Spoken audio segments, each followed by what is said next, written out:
Thine arrival is timely as ever.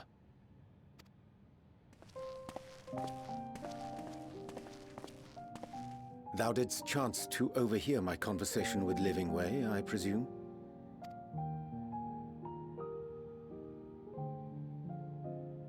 'Twas not mine intent to move in shadow. Nevertheless, I have been asked to do that and more yet again.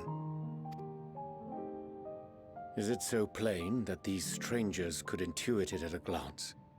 My capacity for silence and secrecy and duplicity?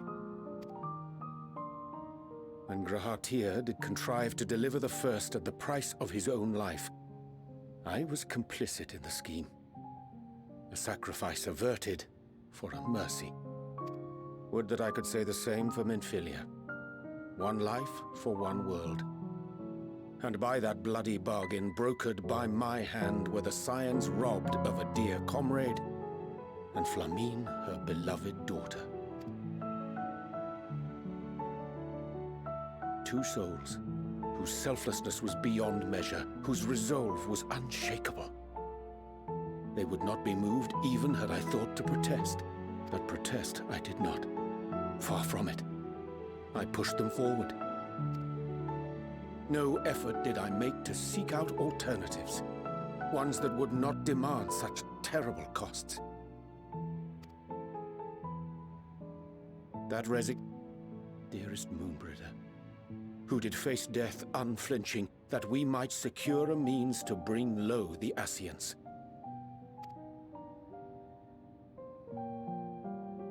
In her hour of need, I did naught. Dutiful disciple of Louisoix, ever looking to the greater good. Had I shut mine eyes and bid her live instead, mayhap she would be with us today.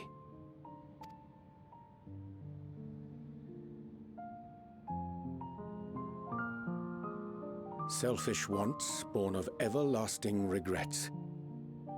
Most days I put them from my mind, but could think of naught else when asked to swallow the same bitter draught.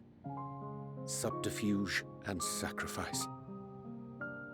Mayhap the right moral choice, but one I regard with great trepidation.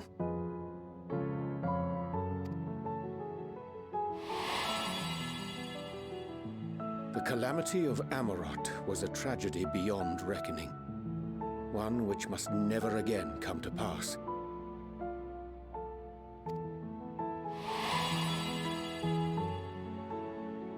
Thus must we struggle, haunted by ghosts of those we have lost, clinging to those we pray we can yet save.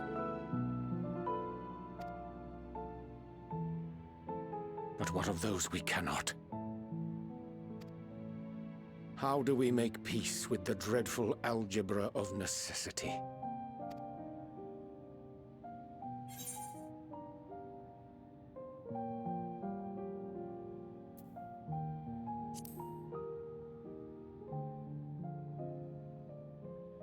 Sage counsel indeed.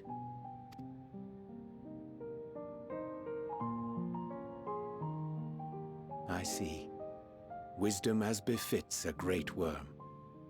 Curious that he should think thee in need of such encouragement. Strange. Scarcely can I remember when last we spoke alone, and so candidly.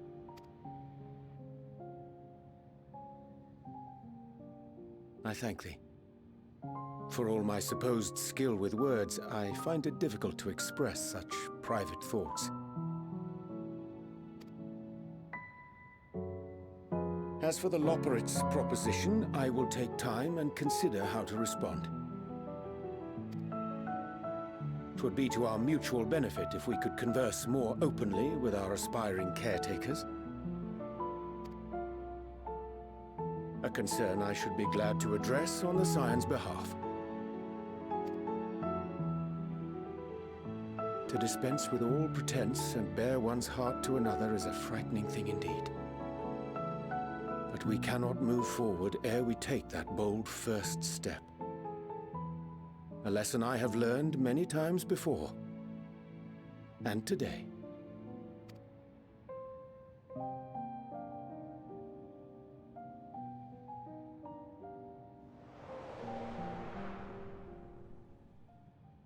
What are they saying? Curse these ears! I've heard bugger all!